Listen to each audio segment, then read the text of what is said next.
daría por finalizar la cruzada. ¿No? Cuando termine de dar todos los temas, digo. Te toca engranaje todavía. Sí, sí, sí, por eso digo, pero ¿va a tomar alguna otra cosa o...? Este es el último tema. Bien, No, si no, llegaríamos medio complicados y tenemos que hacer recuperatorios. Igual me va a llevar un par de clases.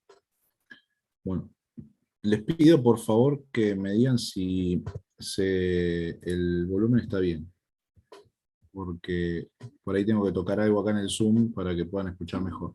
De la transmisión manual. ¿Se escucha bien? El sí, sistema de transmisión hace llegar el movimiento del motor a las ruedas del automóvil y permite al conductor controlar su velocidad. El funcionamiento del sistema de transmisión inicia con el embrague o clutch.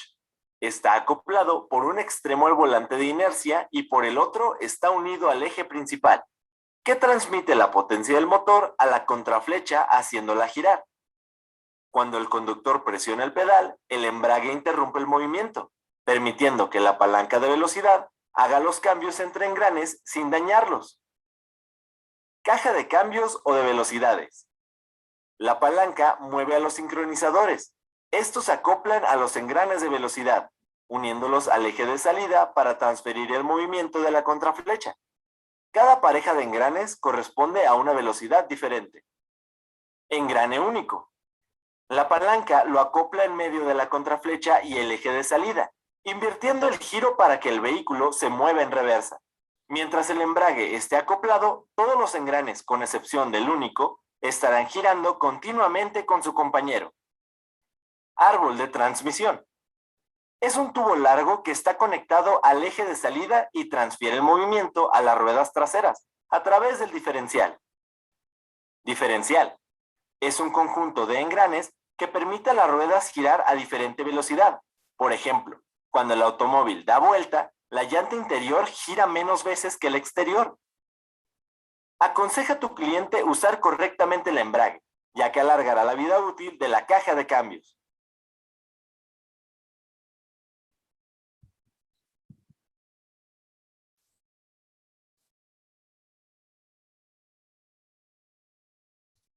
Me gusta este video porque muestra también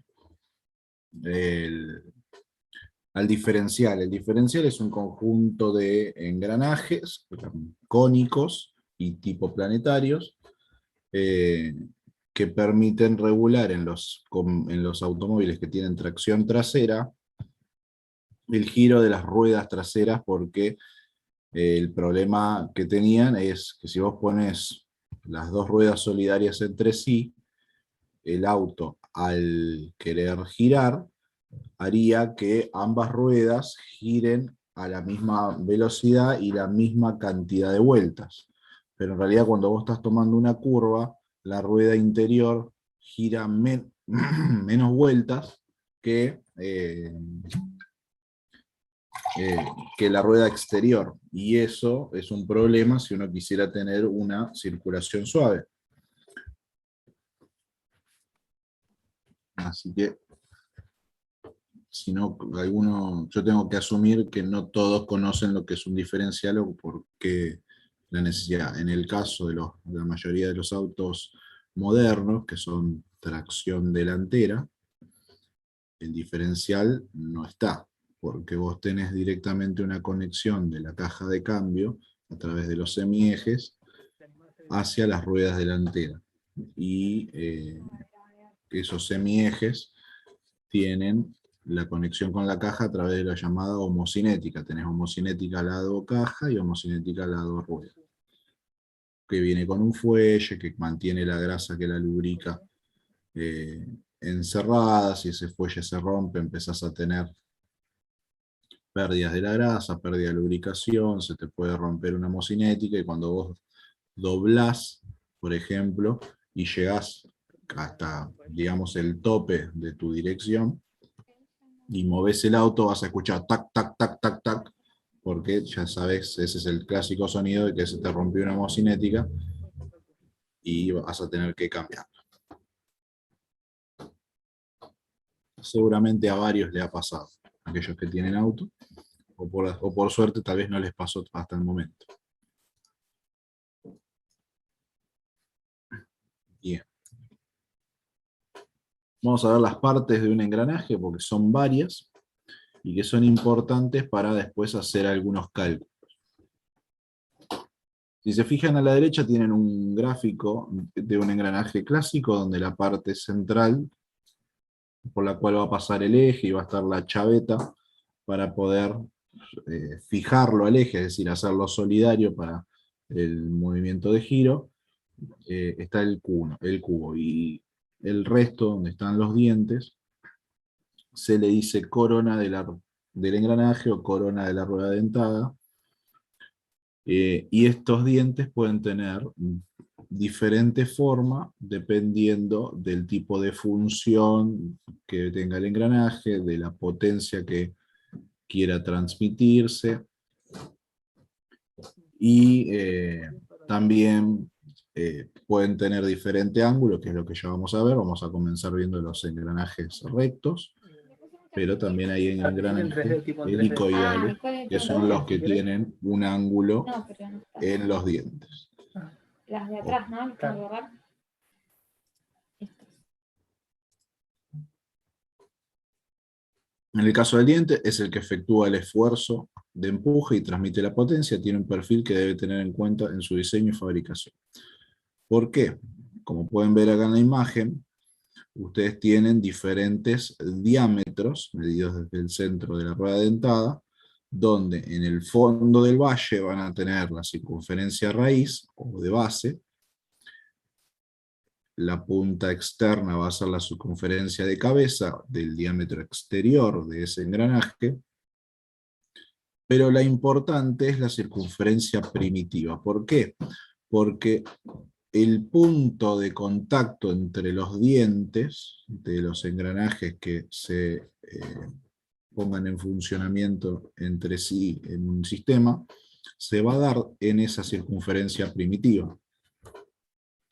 Es decir, que el otro diente del engranaje, digamos, llamémosle el conductor y el conducido, el engranaje conducido, va a hacer contacto a lo largo de la tangente de esa circunferencia primitiva, transfiriendo la potencia. El paso de un engranaje lo podés medir, como se puede ver ahí en la figura.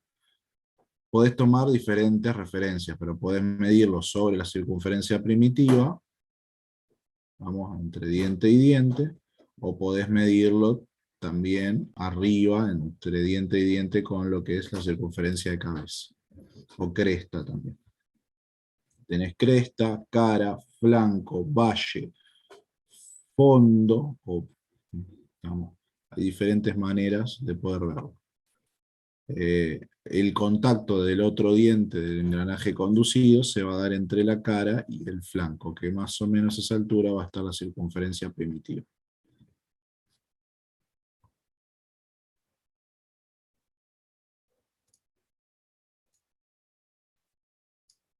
Estoy sacando panel flotante de memoria. A manera de verlo un poco más claro, la circunferencia primitiva va a estar entre el diámetro interior y el diámetro exterior de esa rueda dentada. Vamos a empezar a darles una notación de E, de I, de P, para poder empezar a entender las fórmulas que se van a venir. Esto lo pueden llegar a encontrar en alguna bibliografía, lo que es círculo de adendo y de dendo, pero lo normal es circunferencia exterior o circunferencia interior y primitiva. Eso serían los libros de elementos de máquinas o de diseño de maquinarias. Es como que es una terminología un poco antigua andar diciendo, pero no incorrecta. Todavía se puede llegar a encontrar.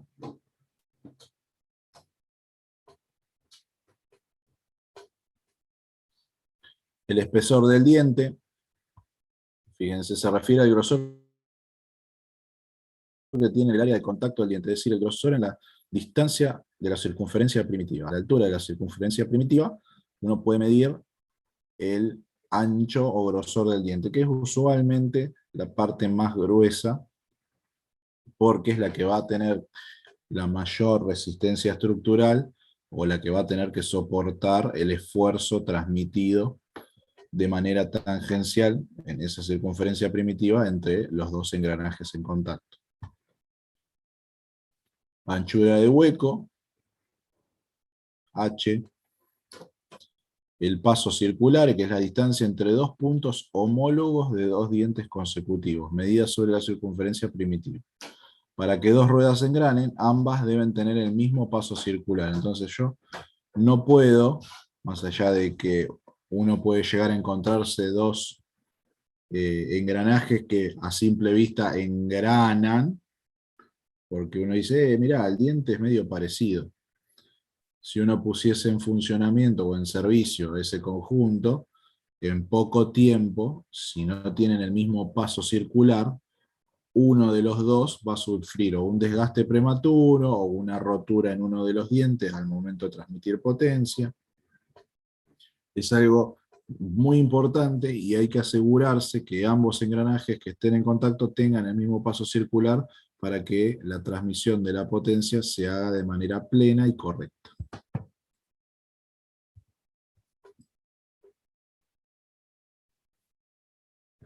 Altura de la cabeza del diente o adendum, altura del pie de diente o dedendum, que es la medida desde la circunferencia interior a la circunferencia primitiva. Es decir, uno puede desde lo que sería el diámetro interior o diámetro del valle al fondo del valle entre dientes, poder saber cuál es la altura de la cabeza o la altura del pie del diente. Sería, fíjense la parte amarilla y la parte azul, a partir de ahí para arriba, de ahí para abajo, y la parte amarilla y la parte azul se llamaban flanco y cara.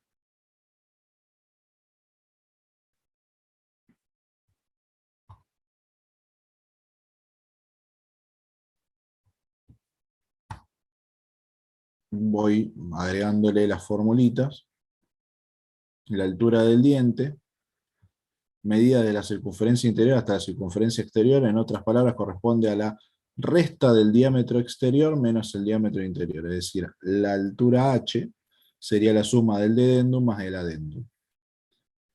El juego es la diferencia entre el hueco del diente y el espesor del diente que grana en él. Corresponde a H menos E. El número de dientes, valor muy importante, se lo denomina con la letra Z. Ahora vamos a hacer algunos cálculos para poder determinar la cantidad de dientes que se necesitan para cierta solicitación. El módulo del engranaje es el cociente que resulta al dividir el diámetro primitivo, expresado en milímetros, entre el número de dientes de la rueda. Entonces, si el diámetro primitivo dividido el número de dientes, tenés el módulo. Si tenés el radio primitivo, sería 2 veces el radio. El ángulo de presión corresponde a la línea de acción con la tangente de la circunferencia de paso. Se tienen 20 grados o 25 que son los normalizados.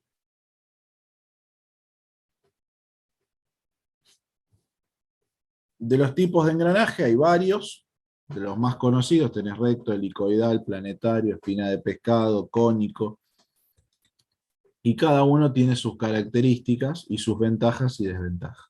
Algo mencionamos en alguna clase anterior cuando hablamos de engranajes rectos, que habíamos dicho que generaban mucho ruido, que eran ruidosos, como por ejemplo la marcha atrás de un vehículo. Lo que está muy bueno de los engranajes es que la transmisión de potencia es directa. Por eso en aquellos vehículos que los preparan para correr picadas, usualmente tienen una primera y segunda helicoidal normal y una tercera y cuarta rectas, porque es donde más velocidad y más potencia requieren ya sobre el final de los 402 metros de pista. Cuando uno prepara esos autos, directamente no importa el ruido, porque lo único que te interesa es ganar, bajar el tiempo para competir. En ese ambiente siempre hay alguno que dice, no, mi auto es de calle, y mirá, yo no me gustaría andar en un auto de calle donde la tercera y la cuarta, que son las dos velocidades que más utilizás andando por la ciudad, son rectas, porque la cabeza te queda así del ruido. Imagínense cuando un auto hace marcha atrás, que hace ese ruido característico, pero ir hacia adelante por el medio de la ciudad con un ruido similar por andar entre tercera y cuarta.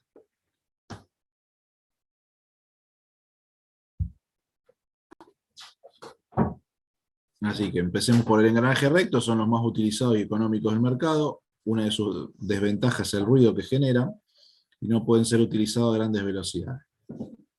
Pertenecen al grupo de engranajes de ejes paralelos y son engranajes cilíndricos con una línea recta de diente y paralela al eje. Tienen la característica de no tener carga en la dirección axial. Esto te permite, cuando se hace un análisis resistivo, despreciar cargas axiales, por lo tanto, vos no tendrías problemas porque la transmisión de la potencia, de la fuerza entre los dos ejes, no tendría una componente axial. Sería directa la transmisión de potencia.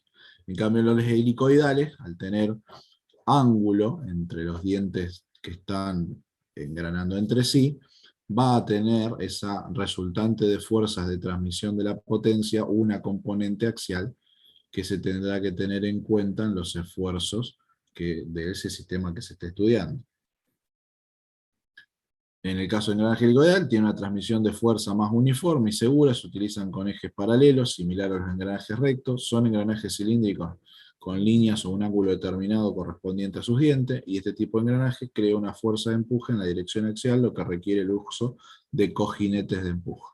Es decir, al generarse fuerzas axiales, estaría generando una fuerza en la dirección del eje del propio engranaje, que transmitida a lo largo del eje te puede llegar a dañar tu cojinete, es decir, la punta de esos ejes, que puede o no tener algún rodamiento, que vas a tener que solventar con un cojinete preparado para resistir esa fuerza axial. Si no, a la larga vas a tener, o si tenés un rodamiento, deformaciones en las bolillas, o deformaciones en el muñón que pueden llegar a causar pérdidas de lubricación. Digamos, todo tiene que ir de acuerdo a... debería estar todo diseñado correctamente. Engranaje espina de pescado se asemeja a dos engranajes helicoidales puestos, que han sido colocados lado a lado, también se lo conoce como dobles hélices. La ventaja de utilizar engranajes helicoidales dobles o engranaje de espina de pescado es que los empujes son balanceados. Por lo tanto, tales engranajes de doble hélice no existe carga de empuje en los cojinetes. Quiere decir que vos, con un ángulo, estarías generando una resultante que se contrarrestaría con la resultante del otro ángulo. Fíjense que tienen forma de B corta. Tendrían como dos engranajes helicoidales pegados entre sí. Ahí tendrías un engranaje que transmite potencia de manera silenciosa y no como los rectos, pero sin tener la desventaja del helicoidal. Tendría la ventaja del recto porque justamente no tenés carga axial.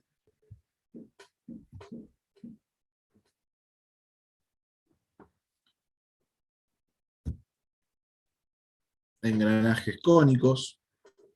Tenés cónico liso, cónico helicoidal, vayan fijándose las formas de la figura, o del tipo hipoide. Tiene una transmisión de movimiento que se cruzan formando un ángulo determinado. Acá los ejes no están paralelos entre sí, como si lo estábamos observando en estos tres tipos. Acá los ejes pueden ser perpendiculares. Y dependiendo cómo esté formado, hasta podrían admitir algún alabeo en el espacio. Si yo tengo que comparar, por ejemplo, la figura de de abajo, esta que está en el medio, donde vos tenés los dos ejes alabeados en el espacio. Acá, por lo menos, coincide, se cruzan entre sí. Acá no. El engranaje cónico tiene una transmisión del movimiento que se cruzan formando ángulo determinado. Las clases de engranaje cónico incluyen engranajes cónicos rectos, cónicos helicoidales, cónicos en espiral, cónicos angulares, cónicos hipoidales, ahí va. Los engranajes cónicos tienen una apariencia en forma de cono y se utilizan para transmitir la fuerza entre dos ejes que se intersecan en un punto.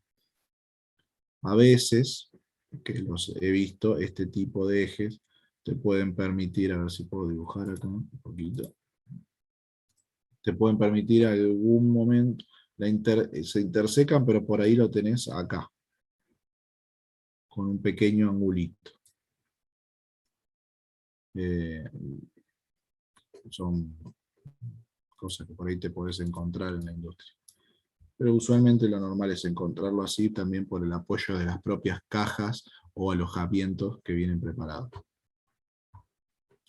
Engranaje de tipo planetario, podés tener con un planetita, que sería de este tipo, o podés tener tres, a ver si tenía, acá tenés uno, engranaje de tipo planetario, con tres y un piñoncito en el medio. ¿Se ve la figura abajo?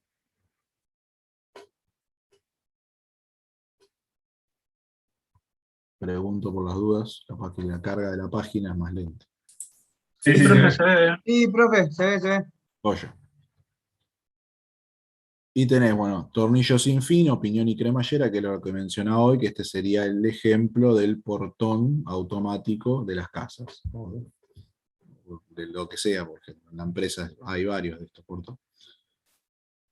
Tiene la característica de tener los dientes del mismo tamaño y forma a lo largo de una superficie plana o una barra recta. Una cremallera es una barra o varilla dentada que se puede considerar como un engranaje con un radio de curvatura infinitamente grande. Al agregar un piñón de engranaje cilíndrico, convierte el movimiento de rotación en movimiento lineal. Este segundo tipo lo podés encontrar, por ejemplo, en un torno. Si me dejan un segundo, les saco la presentación. A ver.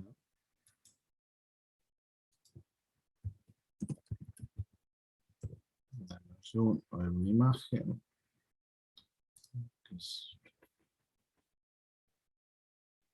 Estoy tratando de encontrar alguna imagen que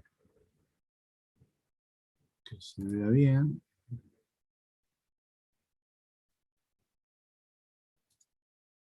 A ver si la puedo agrandar.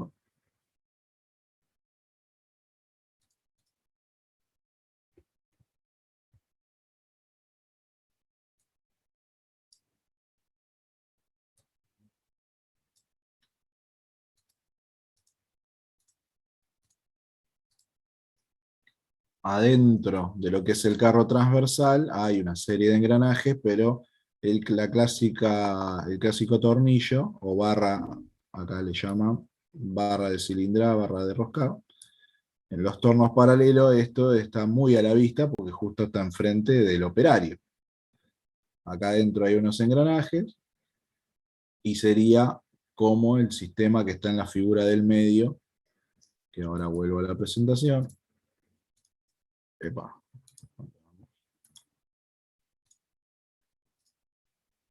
Que sería un sistema como este que está acá. Vamos con el puntero láser. Como este que está acá. Entonces, en vez de tener una cremallera, como podés encontrarte en la dirección de un vehículo o en el portón automático, tendrías este tipo de combinación de engranajes.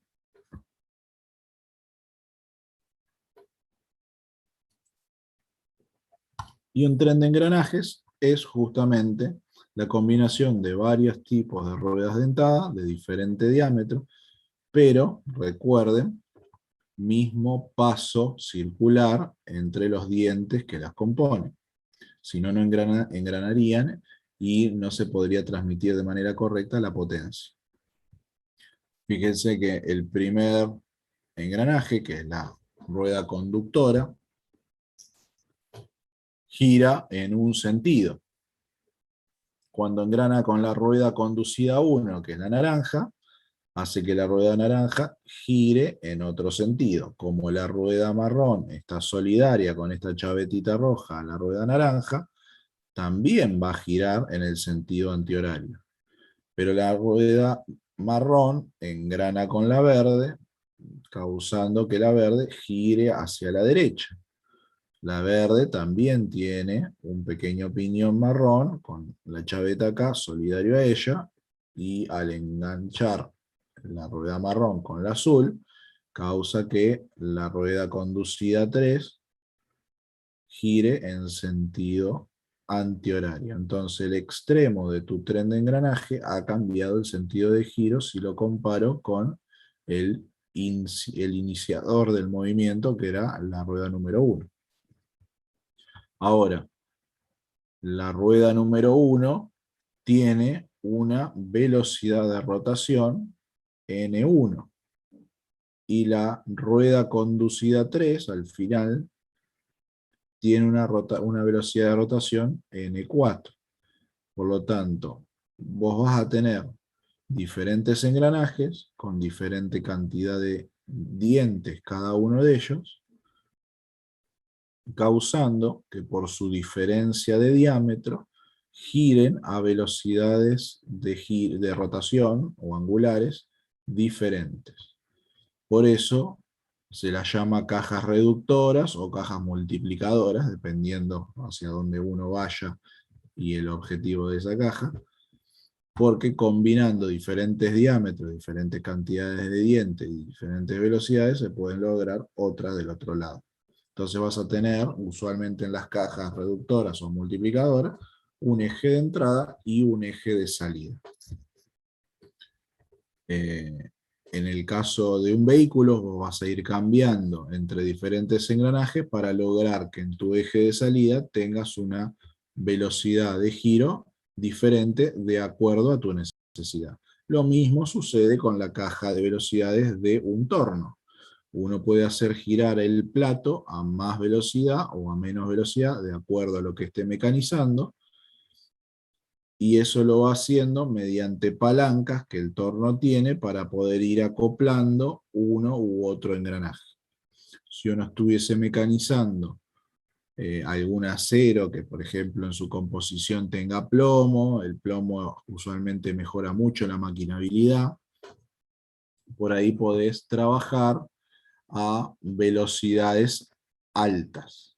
Si tu torreta tuviera alguna herramienta que tiene una plaquita de material cerámico, que es muy bueno para corte, también podés usar velocidades altas. Y si uno estuviera cortando un cilindro o terminó la pieza y la quiere separar de la barra sobre la cual la mecanizó y tuviera que hacer un corte, por ahí bajaría la velocidad para entrar con la herramienta de corte despacio y lento, porque es una herramienta que si uno trabaja a alta velocidad se puede tranquilamente partir y hay que volver a fabricarla y es medio un garrón, uno quiere directamente terminar el trabajo. Si alguno hizo la escuela técnica, por ahí sabe de lo que le hablo. Si no, si alguno no tiene idea porque nunca vio un torno, bueno, era un comentario al pasar porque es parte de lo que es una de las herramientas de mecanizado más comunes que puedes encontrarte. Capaz que hoy en día sigue habiendo tornerías en la ciudad en la cual podés ir a hacer modificaciones de piezas.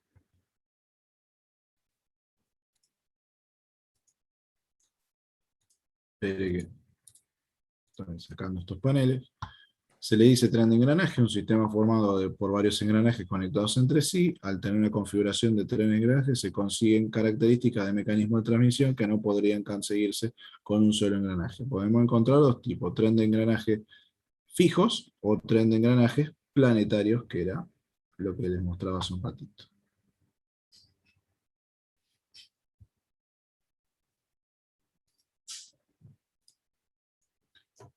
Ventajas y desventajas al utilizar engranajes. tienen gran capacidad para transmisión de potencia, ocupan espacios reducidos, no tienen posibilidad de deslizamiento, que era lo que hoy mencionaba con respecto al resbalamiento que podés encontrar en una correa, por ejemplo. Y el mantenimiento es relativamente bajo. Tenés que asegurarte que esté bien lubricado y no exceder la capacidad de transmisión de potencia para la cual estuvo diseñado. Si no, lo más normal es que barras los dientes. Y eso pasa mucho con las cajas de cambio. ¿Quién no, digamos, serruchó un poco una caja de cambio y barrió algún diente y le quedaron todos los engranajes, todos los dientes en el fondo de la caja de la tercera, por ejemplo, que es el clásico cambio que serruchás? Si no, digamos, si los esfuerzos a los cuales se sometió un engranaje superan digamos, para lo cual fue diseñado, la capacidad resistiva del material, la forma del diente, la geometría, porque de acuerdo a la potencia que uno quiere transmitir va a diseñar ese diente. El grosor del diente, la altura, los ángulos. Si uno hizo un cálculo para determinada máquina o el fabricante de la máquina calculó ese engranaje para determinados valores resistivos, si de repente uno lleva a un extremo esa capacidad de resistencia de la pieza, va a terminar fallando. Y si la lubricación que debería tener para un correcto funcionamiento también falla, porque se olvidan de cambiarle el aceite, o no le renuevan la grasa, o tenés alguna pérdida, por ejemplo, porque eso a veces tiende a ser un recipiente estanco y en algún momento por algún golpe o rotura o mal ajuste hace que el aceite se escape, vas a primero escuchar más ruidos, vas a escuchar que la caja de engranajes empieza a hacer ruido, a sonar, algo raro está pasando. Sería el primer indicio. Luego viene la falla del sistema directamente. Y las desventajas, bueno, su costo es más elevado y producen bastante ruido que se puede evitar si tenés bien lubricado todo. Dependiendo de la funcionalidad, vos podés tener algún sistema de engranaje que lleve aceites más finos, o podés tener un sistema de engranaje que lleve una lubricación de tipo grasa, o como pasa con los aceites de caja, que son de mayor viscosidad que el aceite, por ejemplo, que te podés encontrar en el motor. Por eso usualmente le dicen grasa de caja, pero en realidad ya hoy es un aceite.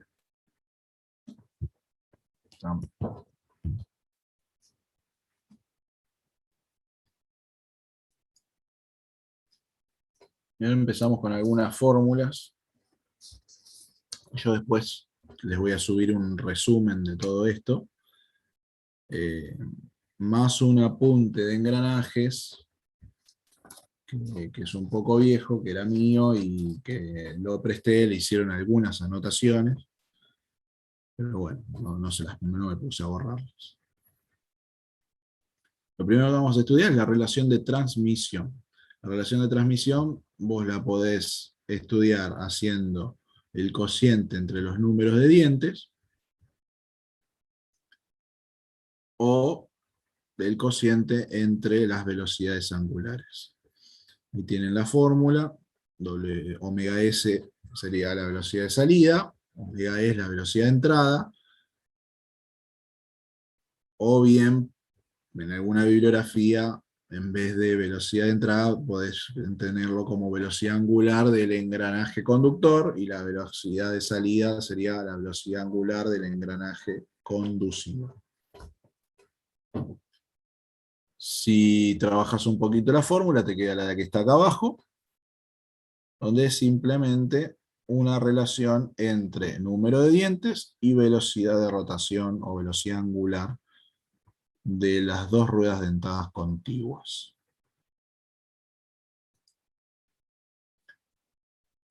Acá tenemos un problema para que resuelvan. Dice, en la transmisión de engranajes, la rueda conductora tiene 28 dientes. Y la rueda conducida tiene 64. O sea que ya tenés el Z de entrada, que es 28, el Z de salida, que es 64. Dice que la rueda conductora está fijada a un motor eléctrico que gira a 1500 RPM. Pregunta, ¿cuál es la velocidad de rotación de la rueda conductora? Perdón, de la rueda conducida. ¿Cuál es la relación de transmisión? ¿Qué quiere decir este valor? ¿Y qué tipo de transmisión es? Hacemos las cuentas. La fórmula está acá. En vez de poner omega 1 podés trabajar, porque es simplemente un pasaje de unidades. Usualmente en vez de poner omega, era cuando la velocidad angular la teníamos en radianes sobre segundo. En mecánica lo vamos a tener en revoluciones por minuto, que era simplemente pasar de uno al otro, era multiplicar por 2 pi sobre 60 o viceversa, según hacia qué lado vayamos.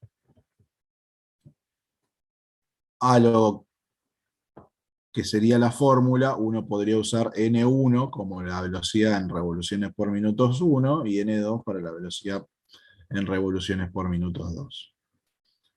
Acá tenemos los valores dados de los datos, 28 por 1500 y 64, y lo que queremos averiguar es justamente las revoluciones de la rueda conducida. Sabemos que la conductora está solidaria a un motor que la hace girar a 1500 RPM.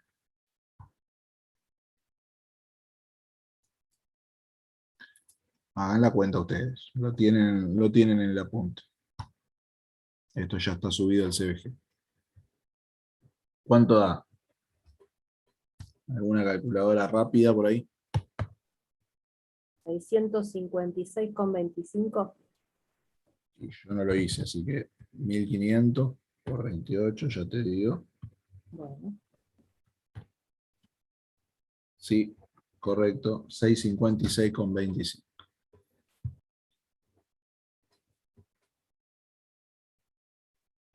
Y si hacemos las preguntas que hacía, ¿cuál es la velocidad de rotación? 656, redondeemos. ¿Cuál es la relación de transmisión? Y podés usar cualquiera de las dos. En el caso que conviene, porque es dato inicial del planteo, tendríamos que utilizar la cantidad de dientes. Así que tendríamos que hacer el Z de entrada, que sería el Z de la conductora, que es 28, dividido el Z de salida, o el Z de la conducida, que es 64. Así que tiene una relación de 0,43, esa es la relación de transmisión.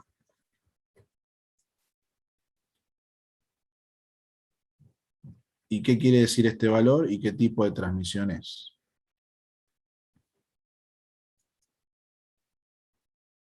¿Qué tipo de transmisión es?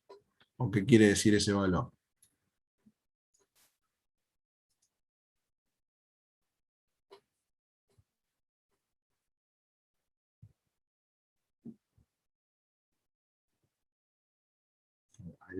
¿Algún comentario?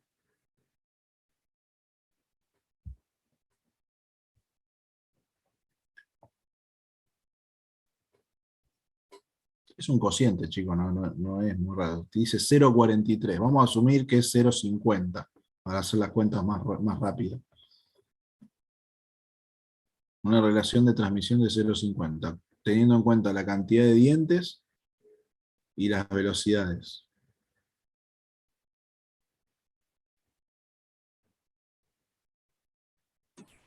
Que hace menos vueltas. Sí, o por cada una Se que dé la reduce. otra, por cada uno que dé uno, la otra te hace la mitad. Vamos, para reducir, digo 0,50 como para redondear, por cada vuelta de la roja te hace media vuelta el azul.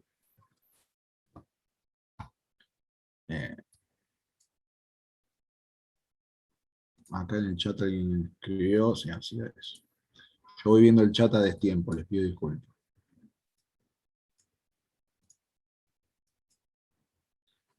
Bueno, sigamos con lo que es rueda loca. La rueda loca en realidad es algo que usualmente si necesitas cambiar el sentido de giro, metes un engranajecito con ese fin, pero digamos como que no forma una parte importante, más allá de que te va a hacer una especie de nexo para transmitir la potencia de un lado al otro, pero el objetivo principal era el cambio de sentido de giro. Si queremos conseguir que la salida gire en el mismo sentido que la entrada, se debe interponer una rueda de entrada, entre la rueda de entrada y la rueda de salida, una tercera rueda denominada rueda loca, que es justamente invertir el sentido de giro. Esa es la razón por la cual uno puede llegar a encontrar en algún sistema de engranajes un engranaje que uno dice, ¿esto para qué está? Ahí tiene una sola función, que es cambiar el sentido de giro y no ser parte de una transmisión de potencia. Y ahora vamos al siguiente video, que nos va a comentar un poco de cómo se fabrican los engranajes. Por ahí alguno tenga idea cómo se fabrican los engranajes y lo haya visto, no sé si hago la pregunta general, ¿alguno sabe cómo se fabrican o no tienen idea? O alguno por ahí que fue a la escuela técnica y una práctica, usualmente de taller, que es justamente aprender a usar el divisor en la fresa, el plato Claro, divisor. una fresadora iba a decir. Claro, en la fresadora con el plato divisor, En la uno escuela hace donde yo iba la había práctica. una máquina que era automática. Cargabas el tipo de engranaje que querías y le iba haciendo las vueltas. Pero no la sabía usar ningún profesor. Bueno, acá viene el comentario. Vos con una fresadora podés fabricar un engranaje, es la usual práctica de la escuela técnica. El objetivo, más que fabricar el engranaje, también es aprender a usar el plato divisor. El plato divisor se los voy a mostrar, déjenme un segundo, porque si nunca vieron uno.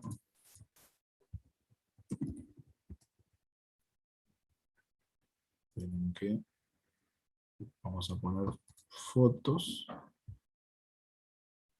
120 lucas en Mercado Libre, el plato divisor.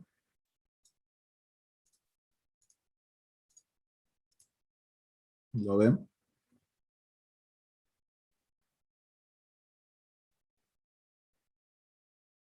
Sí, se ve, se ve. Bueno, lo que hace el plato divisor es sincronizar el giro de este, tendría que ver cómo puedo, que no me agarre, bueno, me está agarrando el cuadrito acá, pero el giro de este plato, sincronizar el giro de este plato con el giro de esta manivela. El asunto es que esta manivela permite seleccionar cualquiera de esos puntitos, por supuesto vas a hacer giros de menor diámetro, todo está perfectamente calibrado, por eso está la regla, y lo que va a hacer es, hay un cálculo previo por supuesto, y uno, a medida que vaya, por ejemplo, fresando un diente, y con la fresa que está en la máquina fresadora, y que con esa fresa vos vas a fresar la materia prima, que usualmente es una barra metálica, cortada de cierto diámetro y cierto espesor, vos vas a agarrar en la fresadora ese tocho de metal, esa barra metálica cilíndrica, la vas a asegurar, vas a venir con la fresa, vas a fresar el primer surco, y después tenés que hacer que todos los dientes te salgan igual. Por lo tanto, vos que vas a tener la barra, tu materia prima, a fabricar la pieza solidaria a este eje, vas a haber hecho un cálculo para cada tantas vueltas del plato divisor, va a girar un cierto ángulo este plato conducido. Fíjense que también tiene una regla. ¿Qué pasaba? En algún momento el alumno de la escuela técnica contaba vueltas de menos, porque de acuerdo al cálculo previo que hiciste, por ahí te daba que tenías que girar 7 vueltas, y fresabas, y otras 7 vueltas, y fresabas, y otras 7 vueltas. Y por ahí un día en una calculaste 6 vueltas, y resulta que vos vas a fresar, y te va a parecer que todos los dientes te salen bárbaro, hasta que llegás al último diente, y resulta que el último diente te queda finito. Tenés todos los dientes iguales menos el último, porque en algún punto le calculaste mal la cantidad de vueltas del plato divisor. El objetivo de hacer este engranaje era justamente aprender a usar también el plato divisor. ¿A qué voy con esto? Que uno con una fresadora podría fabricar un engranaje, pero no podría fabricar engranajes a niveles industriales de alta producción. Si vos tenés que hacer 200 engranajes por día, tenés un problema. Uno a mano no puede. Y para eso, hoy en día, la fabricación de engranajes está muy industrializada. Y existen máquinas específicas que se llaman creadoras, las creadoras de engranajes. Seguramente esta máquina que el que comentó eso, tenían en la escuela, sea una de este tipo. Lo que tiene la particularidad de la creadora, que ahora la vamos a ver acá en este video, es que la viruta que genera por el proceso de mecanizado, de fresado propio de los engranajes, es muy finita, son tipo agujas, no es un rulo metálico como uno puede haber visto la viruta del torno.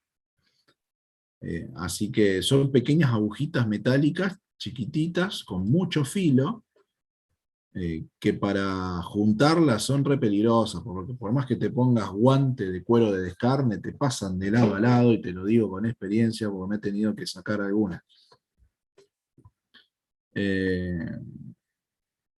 Y me pasó a temprana edad, cuando mi padre justo es herramentista, así que ha trabajado fabricando engranajes, y cuando te dicen no metas la mano ahí, y uno va y la mete, se termina clavando las agujitas estas en todos los dedos. Experiencia de vida. Les muestro el video. Por favor, les pido que me confirme que lo escuchan bien, que se ve bien. Por ahí se ve un poco lento, pero el sonido es importante. Está bien. Esta fábrica produce ruedas dentadas para transmisiones de máquinas industriales. La producción comienza con una enorme barra redonda de acero de calidad que contiene carbono para reforzarlo todavía más. Ese es el serrucho. Una sierra de tinta automatizada corta un trozo del grosor necesario para la rueda que van a fabricar. Esta tinta se denomina preforma. Se coloca en un torno controlado por ordenador. A medida que gira, entra en acción una torreta con una serie de herramientas de carburo. Una tras otra van trabajando la preforma por turnos para darle una forma específica. Esas eran las puntas cerámicas para mecanizado.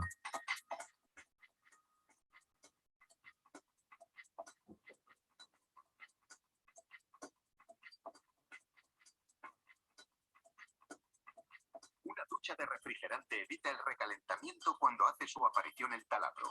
Hará un orificio que llegará hasta la mitad de la preforma. La última herramienta hace una ranura en la parte delantera de la pieza.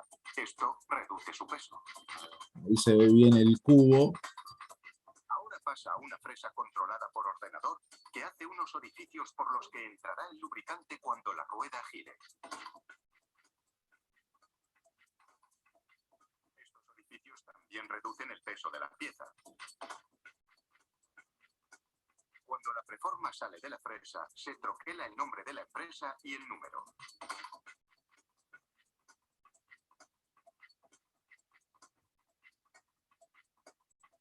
Ahora vamos con los dientes. Una máquina talla los dientes interiores, los del orificio central, con esta cortadora de titanio. Esa es la creadora. Los Los otros componentes de la máquina mantienen perfectamente sincronizado el movimiento de la cortadora. El número de dientes y su tamaño varían de una rueda a otra. Por eso, para cada modelo, la empresa debe utilizar una cortadora específica. Vamos ahora con los dientes exteriores, creados con otra máquina controlada por ordenador. La rueda gira contra la máquina a medida que ésta la corta. Fíjense las virutitas bien pequeñas que hacen.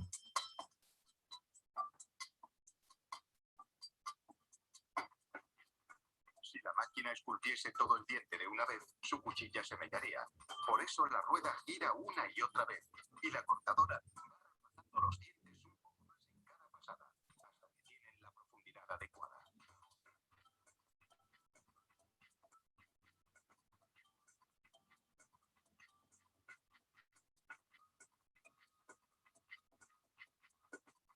A continuación, la rueda es sometida a una inspección informatizada. Una sonda escanea toda la superficie, incluidos los dientes. Eso es Envía datos al ordenador, que analiza las dimensiones y se asegura de que cumplen los requisitos de ingeniería. un brazo faro. Las ruedas que superan esta inspección de control de calidad pasan a un horno donde recibirán un tratamiento de calor que refuerza el acero.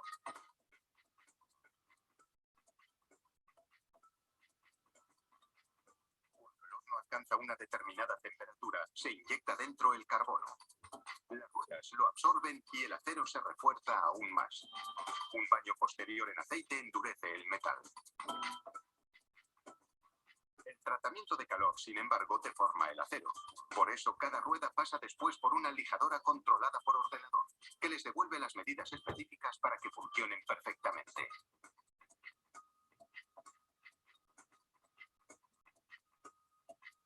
Esta fábrica produce ruedas dentadas de diversos tamaños y no solo de acero. Las fabrica de materiales muy diferentes como nylon, aluminio, latón y acero inoxidable. Algunas tienen los dientes rectos, otras en ángulo, que hacen menos ruido al girar. Las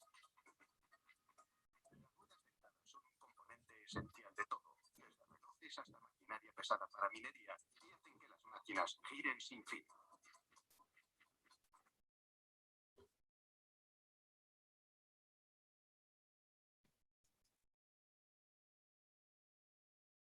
Cuando hoy les mencionaba que la transmisión de potencia se hace a lo largo de la tangente de contacto de las circunferencias nominales. De fuerza entre dos engranajes. Fíjense. Como observamos, el punto de aplicación de la fuerza o punto de engrane varía en cada momento. Por eso es necesario que el perfil de los dientes se diseñe y fabrique con gran precisión. También observamos lo que hayamos comentado antes. Solo transmite fuerza un diente a la vez, lo que genera un pequeño golpeteo al pasar de un diente a otro. Sería el caso de los engranajes rectos. De fuerza entre dos engranajes. Hasta acá me siguen todos.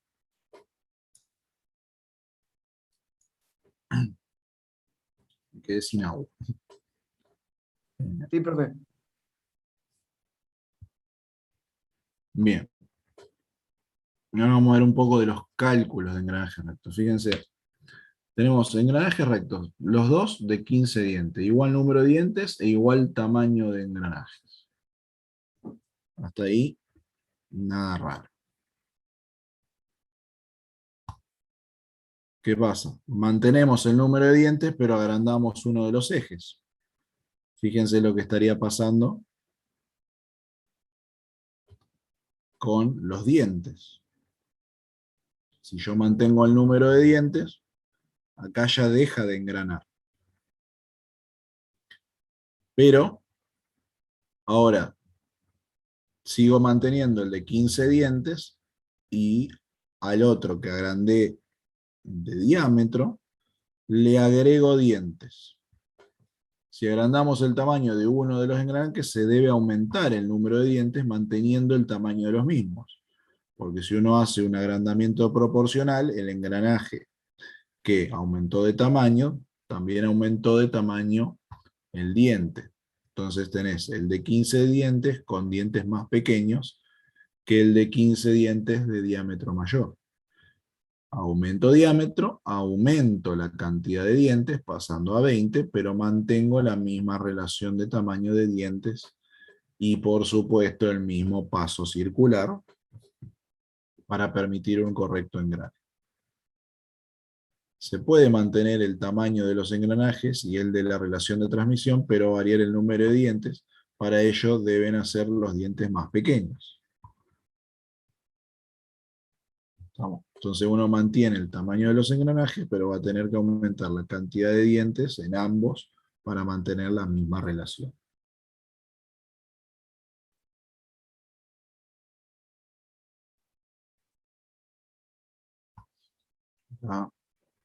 Empezamos a ver. Si hago un zoom, vamos a ver que los dientes, al momento de engranar, la cabeza del diente, o la parte plana que se llamaba cresta, no toca la parte plana del fondo, que era el valle, sino que hay una holgura.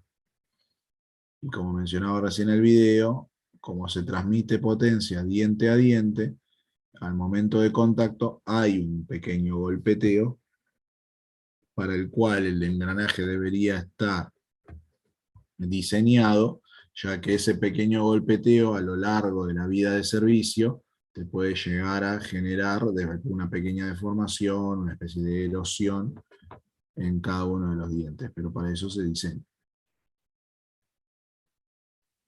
Y acá empezamos con algunas fórmulas más. El paso circular, otra vez la misma fórmula. Paso circular o paso del diente es justamente, si lo multiplico por la cantidad de dientes, me da la longitud y la circunferencia primitiva.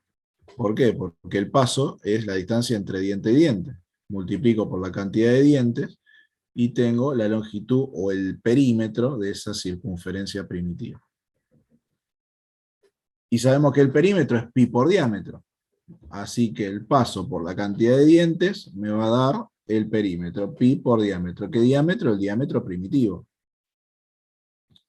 Así que si queremos calcular el paso de un engranaje, hacemos pi por diámetro primitivo dividido la cantidad de dientes. Lo mismo para el paso de la segunda rueda, de la tercera rueda. Como el paso tiene que ser igual para que se permita el engrane, era lo que mencioné, el paso circular, o paso del diente, podemos llegar a la relación entre diámetro y cantidad o número de dientes de ese engranaje, del 2 igual a diámetro sobre número de dientes del 3. Y eso es el módulo. Así que esa relación de diámetros, o la relación de número de dientes, era el módulo del engranaje. Por lo tanto, que dos engranajes engranen entre sí, tienen que tener como condición necesaria que tengan el mismo paso, o que tengan el mismo módulo. Llegando a la fórmula de que paso es pi por módulo. Si uno quiere fabricar un engranaje, lo primero que tiene que averiguar son estos datos. Al momento de hacer la práctica de fabricar ese engranaje en la escuela técnica, los cálculos previos implicaban justamente conocer el módulo del engranaje que se va a fabricar, el paso que van a tener entre los dientes. Hay que saber un par de cosas antes de lanzarse a la máquina. Condición para que dos ruedas dentadas engranen, que el tamaño de los dientes sea el mismo, que tenga igual paso o que tenga igual módulo, que era lo que hoy mencionaba.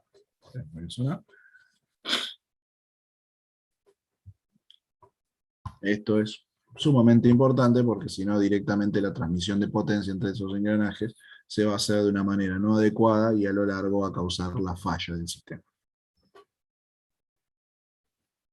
Relación de transmisión, llamamos I, ya lo habíamos visto, es o la relación de cociente entre las velocidades de giro de ambas ruedas, entre la conductora y la conducida, o la relación existente entre los números de dientes de esas dos ruedas.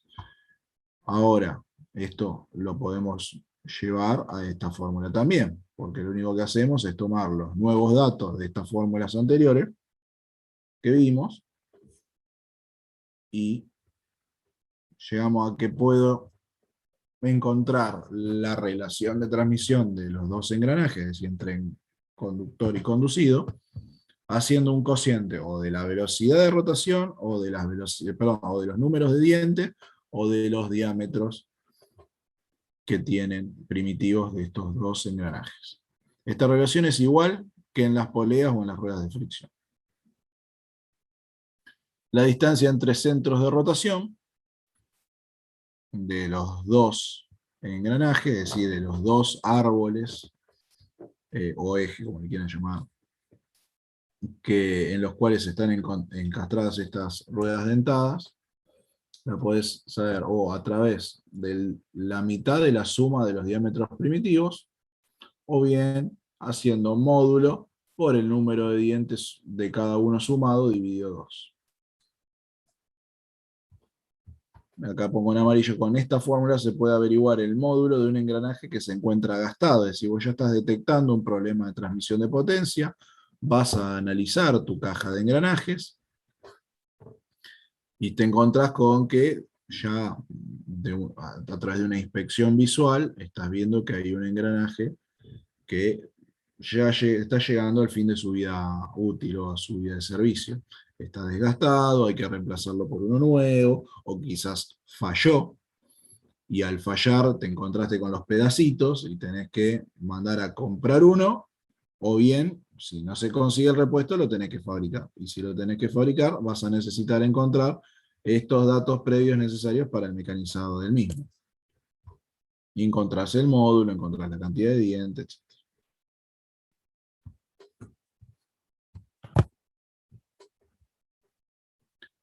Las demás partes del diente del engranaje también están en función del módulo, es decir, la altura de cabeza y pie del diente. Usualmente para dientes normales vos tenés que la altura es igual a un módulo.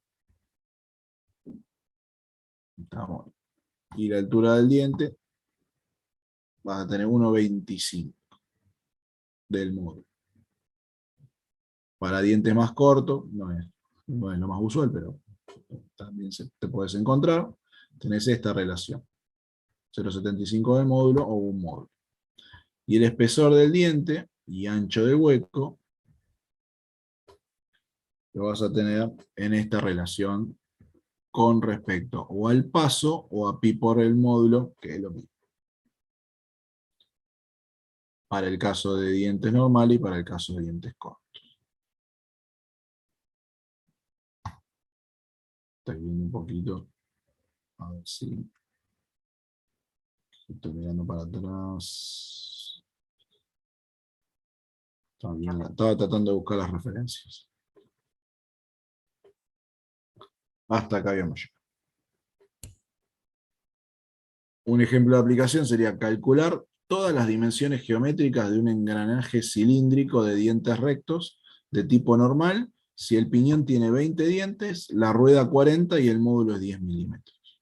Esos son los datos.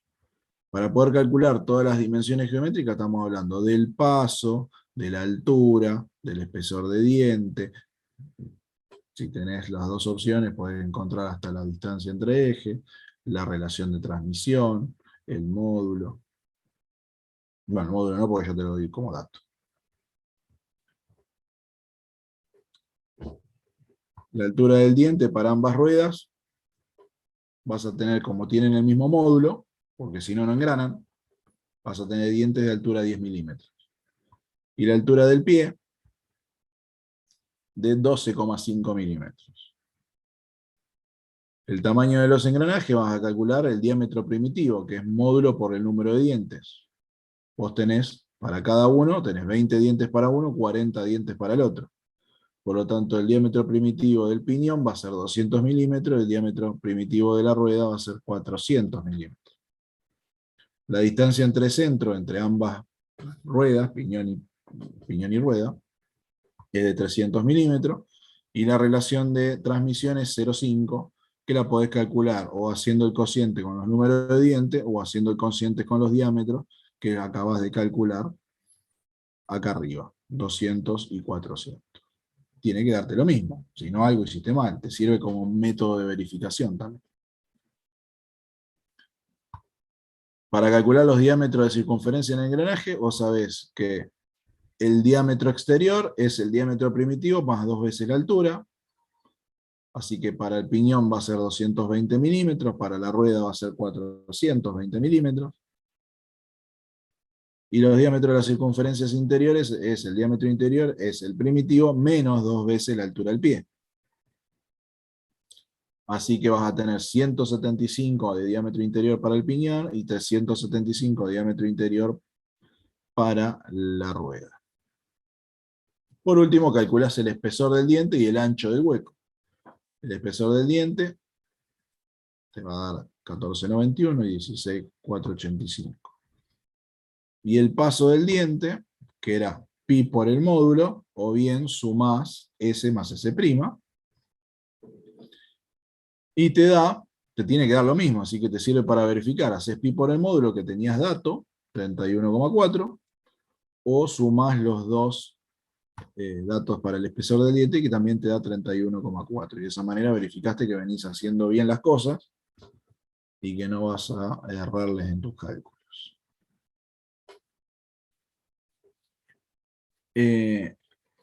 Ahora, existe una máxima relación de transmisión. En los engranajes cilíndricos de dientes rectos, esa relación de transmisión admitida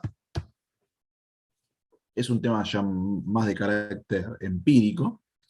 Uno puede encontrar este dato en los manuales de taller, como el Casillas, o no sé, hay otro que se llama Clayton. Hay varios. Dice que es para un solo par es de 1 en 7, es decir, un séptimo para reductores y hasta 7 para multiplicadores. Es decir, 1 en 7. Si tenemos una relación igual a 1 en 20, tenemos el inconveniente mencionado, es decir, se debe hacer 2 pares de rueda como se observa a continuación.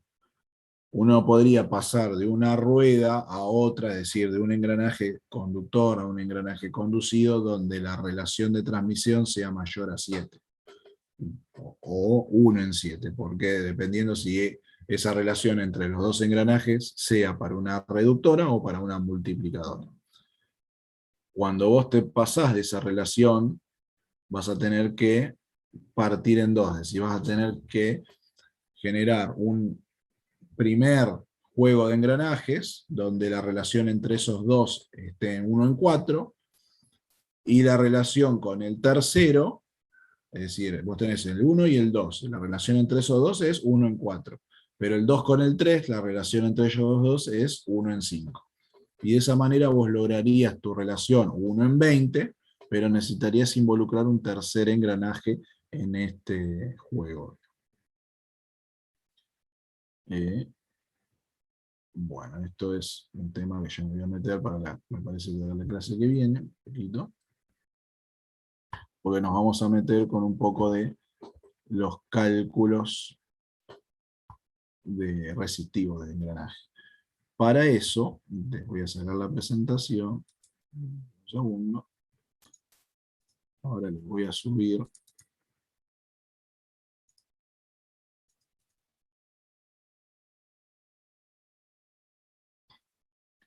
un poco de resumen de todas estas fórmulas. Esto se lo subo ahora al CBG. Hay un resumen de todas estas relaciones de fórmulas. Cálculo del paso. Y vamos a llegar a esta fórmula de Lewis, donde vamos a empezar con el cálculo resistivo. Hay un flujograma de cómo uno debe proceder para poder, a partir de la máxima relación de transmisión, que recién estábamos viendo acá, seguir avanzando para poder hacer los cálculos y saber si lo que estamos haciendo con este engranaje, el material, etcétera, anda bien rumbeado, o me puede llegar a fallar porque seleccioné mal el material del engranaje. Para poder hacer eso hay que hacer algunas verificaciones de cargas dinámicas y también al desgaste. Cálculo de engranajes al desgaste. ahí uno va a saber si está soportando bien las cargas a las cuales se va a someter el engranaje. Pero me gustaría que para la clase que viene puedan leerse este apuntecito que está después de este resumen de fórmulas, para ya estar más o menos en tema al respecto de lo que vamos a ver. Así que acá sí tiene la primera parte, esto es lo que decía de las anotaciones que hicieron. Hay anotaciones acá al costado. Pero hacemos la introducción y están las tablas que vamos a usar de los diferentes ángulos que puede llegar a encontrarte para engranajes helicoidales, cálculo del número de dientes, etc. Esto se lo subo en este momento al CBG. Y lo charlamos la clase que viene. Recuerden que todavía no terminé de corregir el parcial. La idea es tomar el recuperatorio el día 18 de noviembre. Así que la clase que viene seguiríamos con esto de engranajes, y recién el 18, aquellos que no les haya ido bien, recuperarán. A ver, me está diciendo que pesa demasiado. Ah, pesa 3 megas más de lo que me permite. Qué gente buena está.